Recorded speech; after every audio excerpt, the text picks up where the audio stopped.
Cylinder விலை குறைப்பை நான் வரவேற்கிறேன். பிரதமர் 100 ரூபா குறைச்சிருக்காரு. நான் மீண்டும் ஆட்சிக்கு வந்தால் 100 ரூபா கூட்ட மாட்டேன்னு சொல்லணும். அவர் 100 ரூபா குறைச்சவர் மீண்டும் ஆட்சிக்கு வந்தால் இந்த குறைத்த 100 ரூபாயை கூட்ட மாட்டேன்னு சொல்லட்டுமே.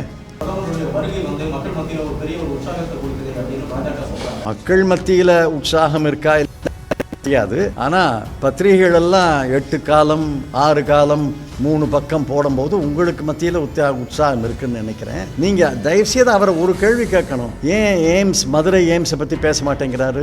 ஏன் வேலை இல்லாமையை பற்றி பேச மாட்டேங்கிறாரு? ஏன் விலைவாசி உயர்வை பற்றி பேச மாட்டேங்கிறாருன்னு கேளுங்க. யாராவது கொஞ்சம் முந்தி அடிச்சுட்டு போய் கேளுங்களேன். என்ன பண்ணுவாங்க? பிடிச்சி போடுவாங்க காவல் நிலையத்தில், சாயங்காலம் விட்டுருவாங்க.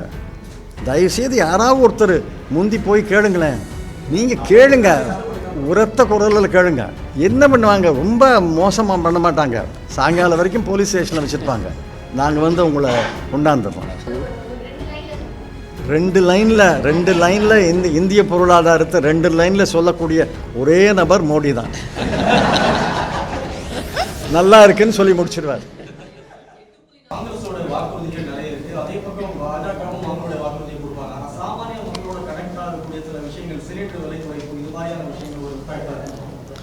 சிலிண்டர் விலை குறைப்பை நான் வரவேற்கிறேன். பிரதமர் 100 ரூபா குறைச்சிருக்காரு. அது போதாது. நான் மீண்டும் ஆட்சிக்கு வந்தால் 100 ரூபா கூட்ட மாட்டேன்னு சொல்லணும். அவர் 100 ரூபா குறைச்சவர் மீண்டும் ஆட்சிக்கு வந்தால் இந்த குறைத்த 100 ரூபாயை கூட்ட மாட்டேன்னு சொல்லட்டுமே. 2014க்கு முன்னாடி குஜராத் முதலமைச்சராக இருக்கபோது பாரதிய ஜனதா கட்சியுடைய பிரதமர் வேட்பாளராக அவர் முன்னிறுத்தப்பட்ட போது என்ன சொன்னார்? பெட்ரோல், நாங்கள் ஆட்சிக்கு வந்தால் பெட்ரோல் 50 ரூபா, டீசல் 40 ரூபா. செஞ்சாங்களா? ஒவ்வொரு இந்திய குடிமகனும் வங்கி கணக்கிலையும் 15 லட்சம் போடுறேன்னு சொன்னாங்க. போட்டாங்களா? 2 கோடி ரூபா வேலை தர்றேன்னு சொன்னாங்க. ஆண்டுக்கு 2 கோடி வேலைகளை தருகிறோம்னு சொன்னார்கள். செய்தார்களா? ஆக தேர்தலுக்கு முன்னாடி 100 ரூபா குறைக்கிறதுங்கிறது தேர்தலுக்கு பிறகு 100 ரூபா கூட்ட மாட்டேன்னு சொல்லணும். ஆமாம், தேர்தல் வாக்குறுதி இல்லை, போன தேர்தல் வாக்குறுதியிலே சொல்லியிருந்தோம். ஜிஎஸ்டி 2.0. இந்த ஜிஎஸ்டி சட்டம் பிழையான சட்டம், தவறான சட்டம். இந்த சட்டத்தை முன்மொழிந்த போதே நாடாளுமன்றத்தில் திரு அருண்ஜேட்லி அவர்களை பார்த்து நாங்கள் எல்லாம் சொன்னோம், இந்த சட்டத்தை கொண்டாடாதீங்க.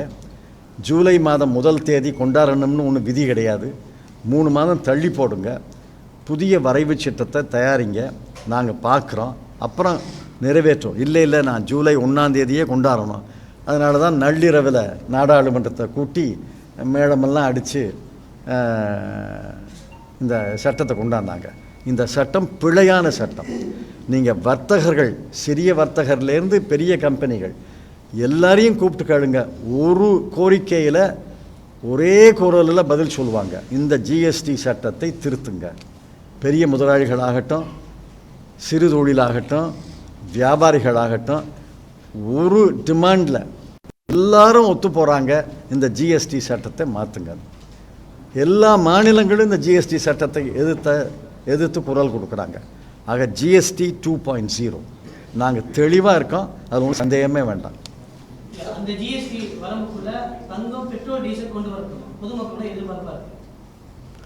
பெட்ரோல் டீசல் கொண்டு வருவதற்கு அரசியல் சாசனத்தில் திருத்தம் செய்யணும். நாங்கள் சொல்கிறோம், இந்த ஜிஎஸ்டி சட்டத்தை முதல்ல திருத்தி அமைக்கணும். பெட்ரோல் டீசலை கொண்டு வருவதா இல்லையா என்பதை மாநிலங்களோடு கலந்து தான் முடிவெடுக்கணும். ஏன்னா மாநிலங்களுக்கு இன்றைக்கி மிகப்பெரிய வருவாயே மதுபானத்தை தவிர பெட்ரோல் டீசல் தான். மாநிலங்களை கலந்து முடிவெடுக்கணும்.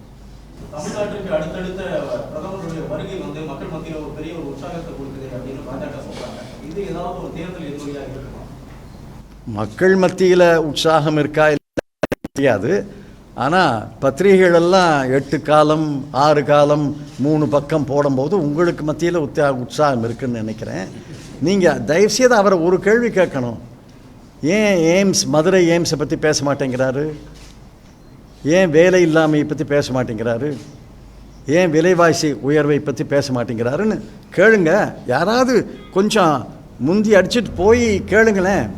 என்ன பண்ணுவாங்க? பிடிச்சி போடுவாங்க காவல் நிலையத்தில், சாயங்காலம் விட்டுருவாங்க. தயவுசெய்து யாராவது ஒருத்தர் முந்தி போய் கேளுங்களேன். அமெரிக்க ஜனாதிபதியே கேட்கலாம்னா இந்திய பிரதமரை கேட்கப்படாதா? நீங்கள் உங்களையெல்லாம் பணிவோடு கேட்டுக்கொள்கிறேன், தயவுசெய்து யாராவது கேளுங்க.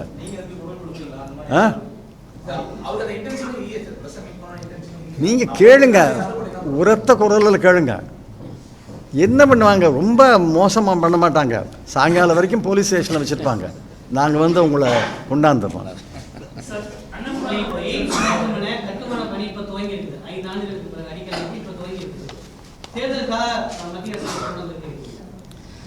தேர்தலுக்காக கொண்டாந்தாங்களா, இவங்க தொடங்கினதுக்காக தேர்தல் வருதான்னா எனக்கு தெரியாது.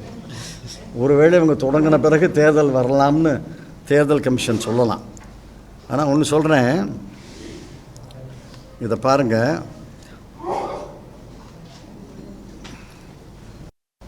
அதாவது கடந்த பிப்ரவரி மாதம் 22ஆம் தேதியிலிருந்து, கவனமாக கேளுங்க, பிப்ரவரி மாதம் 22ஆம் தேதியிலிருந்து மார்ச் மாதம் 7ஆம் தேதி வரைக்கும், அப்படின்னா ஒரு 14-15 நாளில் 5,90,661 கோடி ரூபாய்களுக்கு பிரதமர் அறிவிச்சிருக்கிறார். 14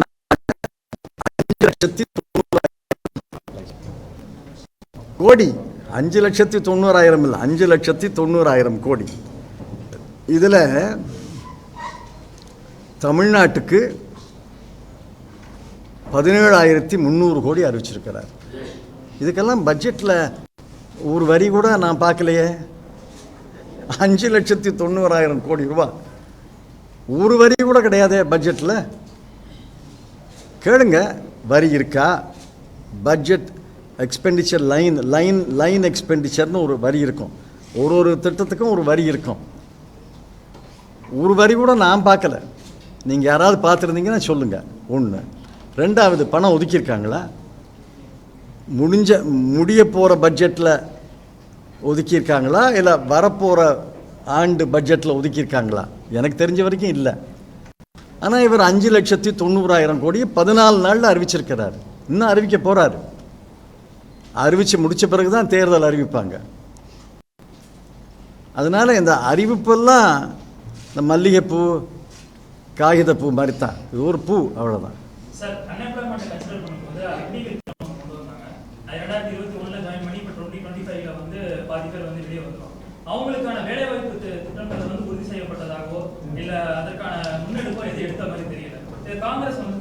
எடுத்த மாதிரி தெரியலையான்னு ஏன் ரொம்ப அடக்கமாக சொல்கிறீங்க? எடுக்கலைன்னு சொல்லுங்கள். எடுக்கவில்லை, அவர்களை அனாதையாக விட்டு விட்டார்கள்னு சொல்லுங்கள். அவர்களை அனாதையாக விட்டு விட்டார்கள். அவர்களுக்கு மறுவாழ்வு தரணும். அதை காங்கிரஸ் செய்யும்.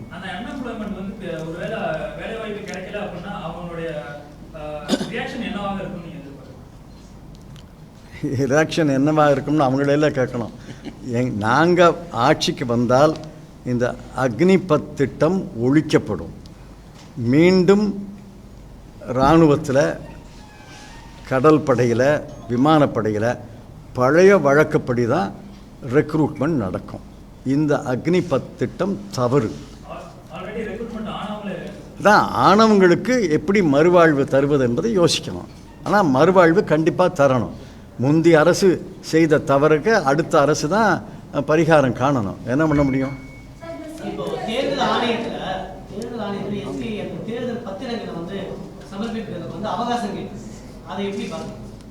இந்த அவகாசம் திங்கட்கிழமை அன்னைக்கு கேஸ் விசாரணைக்கு வருது.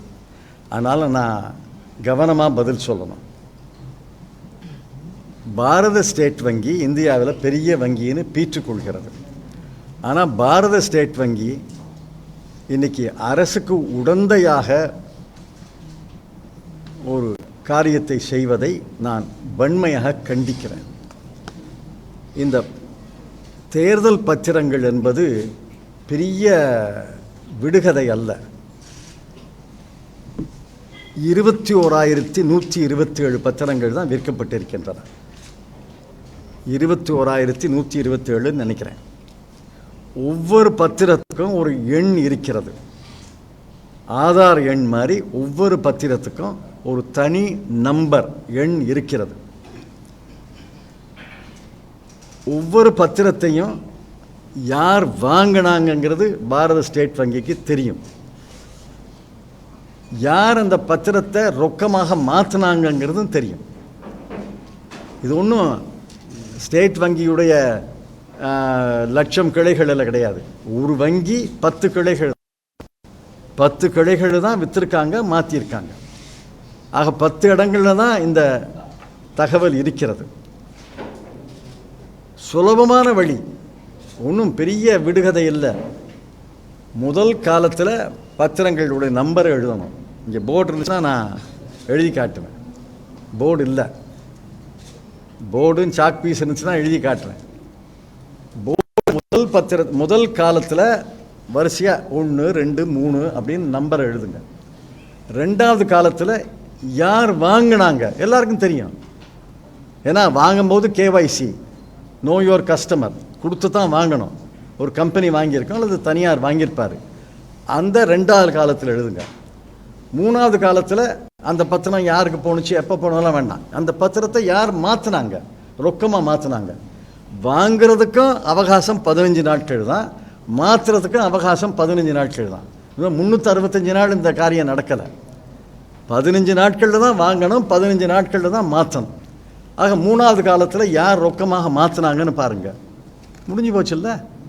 யார் வாங்கினாங்க, யார் மாற்றினாங்க தெரியுதில்ல. எந்த அரசியல் கட்சி மாற்றினதுன்னு தெரியுதில்ல. இதை சொல்கிறதுக்கு 4 மாதமா? அதான் இந்த தேர்தலுக்கு முன்னாடி இந்த செய்திகள் வந்துவிடக்கூடாது என்பதில் அரசு கவனமாக இருக்கிறது. ஏன் பாரத ஸ்டேட் வங்கி உடந்தையாக இருக்கிறது? அதற்காக தேர்தல் கமிஷன் அவர்களுக்கு வக்காலத்து வாங்குறாங்க. ஒரே நாளில் செய்ய முடியும்,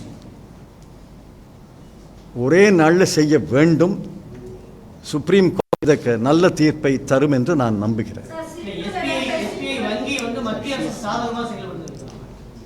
இது என்ன சின்ன பிள்ளை கூட இந்த கேள்விக்கு பதில் வெளிப்படையாக, நான் சின்ன பிள்ளையா உங்களுக்கு தெரியாதா? நிச்சயமாக தெரியும், நிச்சயமாக உடந்தையாக செயல்படுது.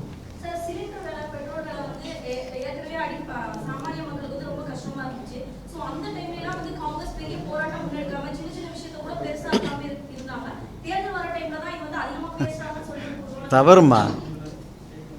ஒவ்வொரு முறையும் பெட்ரோல் விலை ஏறும்போது, டீசல் விலை ஏறும்போது நாங்கள் போராட்டம் நடத்தியிருக்கிறோம். எந்த தேதிகளில் நடத்தியிருக்கிறோம்னு நான் ரெக்கார்டை பார்த்து சொல்கிறேன். எனக்கு தெரிஞ்சு ஒரு 10 முறையாவது இந்த 4-5 நாட்களில் போராட்டம் நடத்தியிருக்கிறோம். நானே காரைக்குடி நகரத்தில் பெட்ரோல் பங்க் வாசலில் நின்று போராட்டம் நடத்தியிருக்கேன்.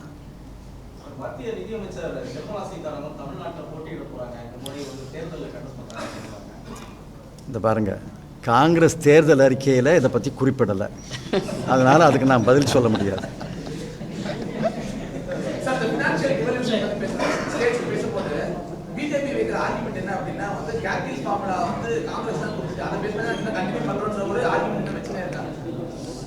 கேட்கில் ஃபார்முலாலாம் பழைய கதை. அதுக்கப்புறம் கேட்கில் முகர்ஜி ஃபார்முலான்னு வந்துருச்சு, அதுவும் பழைய கதை. ஏன் கேட்கிலை பிடிச்சிருக்கீங்க? நீங்கள் தான் மோடி ராஜ் நடக்குது, நீங்கள் உங்கள் மோடி ஃபார்முலாவை கொண்டு வாங்க. மாநில அரசுகளை வஞ்சிக்கப்படாது. இந்த தமிழ்நாடு அரசு பட்ஜெட்டில் அரசு அவர்கள் உரையை நான் படித்து பார்த்தேன், நேற்று தான் மறுபடியும் படித்து பார்த்தேன். எந்த அளவுக்கு தமிழ்நாடு வஞ்சிக்கப்பட்டிருக்கிறது, ஜிஎஸ்டி காம்பன்சேஷன் நிறுத்தினதில் எந்த அளவுக்கு இழப்பு ஏற்பட்டிருக்கிறது, கடன் வாங்குவது எந்த அளவுக்கு குறைக்கப்பட்டிருக்கிறது, எல்லாம் புள்ளிவிவரம் தந்திருக்கிறாரு. இதே தான் பாலகோபால் கேரள நிதியமைச்சர் எனக்கு சொன்னார். இதே தான் கர்நாடக நிதியமைச்சர் முதலமைச்சர் சொன்னார். இதைத்தான் தெலுங்கானா முதலமைச்சர் சொல்கிறாரு, மேற்கு வங்க முதலமைச்சர் சொல்கிறாரு, பஞ்சாப் முதலமைச்சர் சொல்கிறாரு. இவங்கெல்லாம் பாரதிய ஜனதா கட்சி அல்லாத முதலமைச்சர்கள் நிதியமைச்சர்னு நினைக்காதீங்க. பாரதிய ஜனதா கட்சி நிதியமைச்சரும் சொல்கிறாங்க, ஆனால் வெளியில் சொல்ல முடியாது. தனியாக சொல்கிறாங்க, வெளியில் சொல்ல முடியாது. எல்லா நிதி அமைச்சர்களும் மாநிலங்கள் வஞ்சிக்கப்படுகின்றன என்று சொல்கிறார்.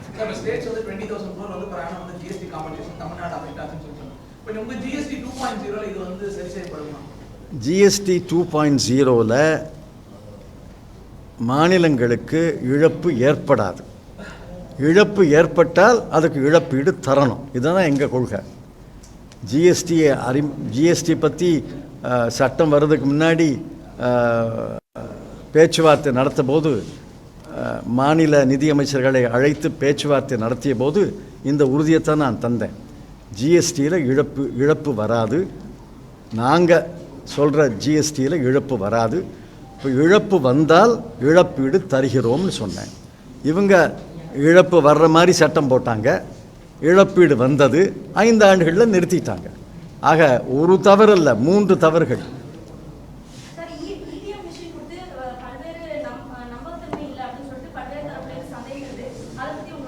எதை பற்றி?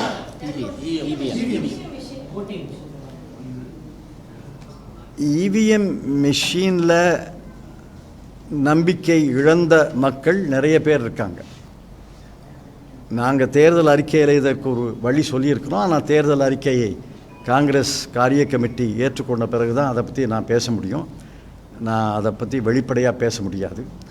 ஆனால் மக்கள் மத்தியில் இவிஎம் முறையில் ஒரு அவநம்பிக்கை இருக்கிறது. அந்த அவநம்பிக்கையை தேர்தல் கமிஷன் போக்க வேண்டும். அதை போக்குவதற்கு நாங்கள் ஒரு வழி வச்சிருக்கிறோம். அந்த வழியை தேர்தல் அறிக்கையில் சொல்கிறோம்.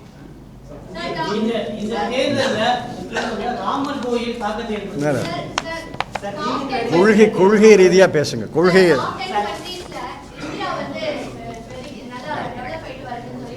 என்னங்க?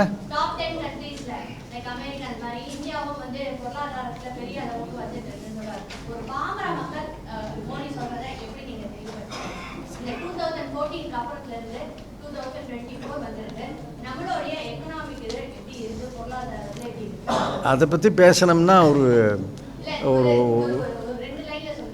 2 லைனில் இந்திய பொருளாதாரத்தை 2 லைனில் சொல்லக்கூடிய ஒரே நபர் மோடி தான். நல்லா இருக்குன்னு சொல்லி முடிச்சிடுவார்.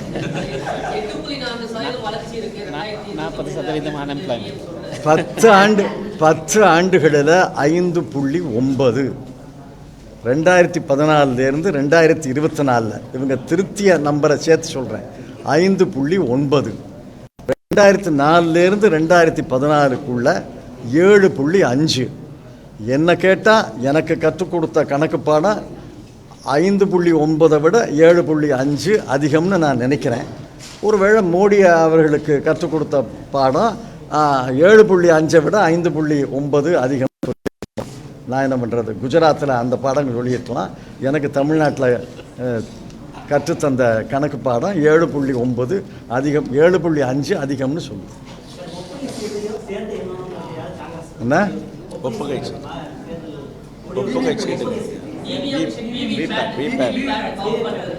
அதான் அதுக்கு நாங்கள் தேர்தல் அறிக்கையில் ஒரு வழி சொல்லியிருக்கிறோம். அதை நான் இப்போ வெளியில் சொல்ல முடியாது. ஏன்னா காரிய கமிட்டி அதை இன்னும் பரிசீலிக்கலை. காரிய கமிட்டி பரிசீலித்த பிறகு அந்த யோசனையை விளக்கமாக சொல்கிறேன்.